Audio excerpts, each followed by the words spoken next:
What is this mysterious tank killer that is knocking out the German Leopard tanks, the American Bradley IFVs, as soon as they enter the Ukrainian battlefields? Is it a landmine? Is it a plane? Or is it just a PR stunt? It is actually much deadlier than you think. We are living in a time that no one thought was possible. Western and German tanks are rolling through Eastern Europe again after 80 years since the end of the Second World War. In my opinion, this is the Cold War 2.0 turning into a hot war.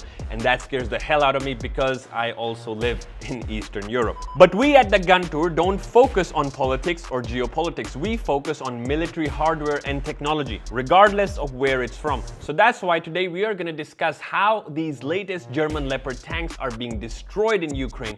And by the way, this is another reason why I think the US are not sending their latest Abrams tanks, because they're afraid of the PR nightmare that can follow when their Abrams will be destroyed on the very first day.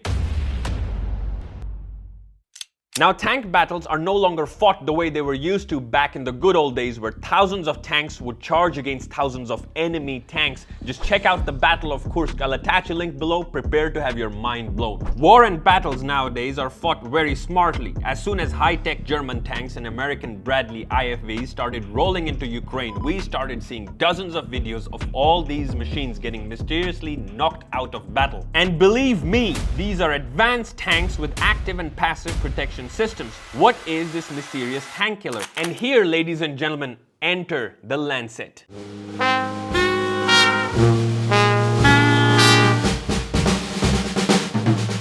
Well, ladies and gentlemen, as you know, I live in Eastern Europe and soon winter is coming and it's gonna get very, very cold. So please, before winter arrives, pause the video and hit that subscribe button.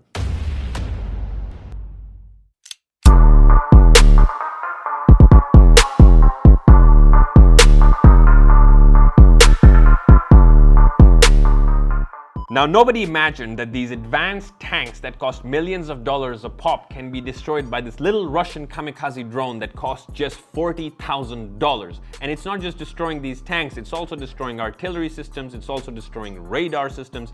And by the way, it can also act as an air mine, where it is just loitering around, an enemy target comes and goes near it and blows up and destroys it. This is really a very versatile machine. I'm gonna try and give you an in-depth analysis on the Lancet, even though most of the information on the Lancet is very classified.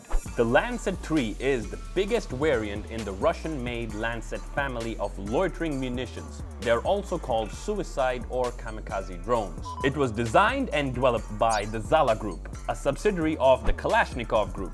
The drone was unveiled in 2019 during the Army Forum, a defense exhibition held in the Patriot Park outside in the suburbs of the capital city of Moscow. The Lancet III is designed to fly to a predetermined location, fly or loiter in the area, and then attack a target. It is equipped with cameras and other sensors which allow them to locate and track targets and then strike with high precision. The Lancet III was initially deployed to aid in the combat operations during the civil war in Syria against ISIS in November 2020. It is now widely used by the Russian army in Ukraine to destroy priority military equipment and armored vehicles sent by the United States and European countries. The Lancet III kamikaze drones consist of precision strike components, recon, navigation, and communication modules. The design of the Lancet III is based on a cylindrical fuselage with two pairs of X-shaped wings mounted at the front and rear of the fuselage. It has a rear-facing pusher-prop arrangement instead of the more widely used puller-prop configurations that you see in every single propeller-driven airplane. The Lancet III is electronically powered with the engine mounted at the rear of the fuselage, powering a two-blade pusher propeller. It is launched by using a catapult from the ground or sea. The Lancet III can fly at speeds between 80 and 110 km per hour with a maximum endurance of 40 minutes. It has a max range of up to 40 km or 25 miles and a fully loaded takeoff weight of 12 kilograms or 26 pounds. The Lancet III can carry a payload weighing up to 3 kilograms, features optical electronic navigation and a television guidance unit, which allows the drone to be controlled during the final stage of flight. The drone can be equipped with either high explosive or high explosive fragmentation warheads.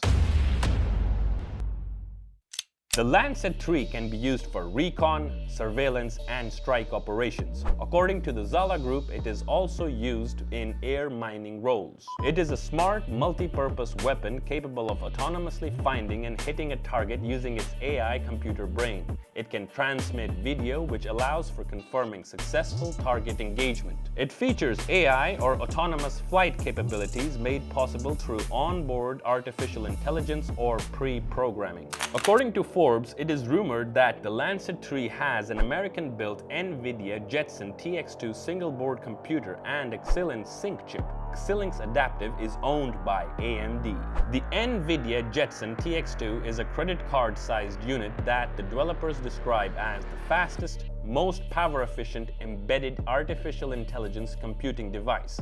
This 7.5-watt supercomputer on a module brings true AI computing to the edge. It is one of the new generation of processors designed to bring advanced machine learning and artificial intelligence to mobile devices like drones, etc.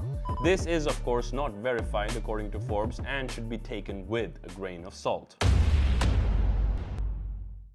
Now, ladies and gentlemen, due to the advancements in AI and drones, I don't think there is a lot of place left for manned tanks and planes. Only time will tell what the future battlefield will look like, even though I hope there won't be any war. But I think there are only a few minutes left to midnight. And on that note, I wish you good luck and good night. This was the Gun Tour, and hopefully we will see you soon.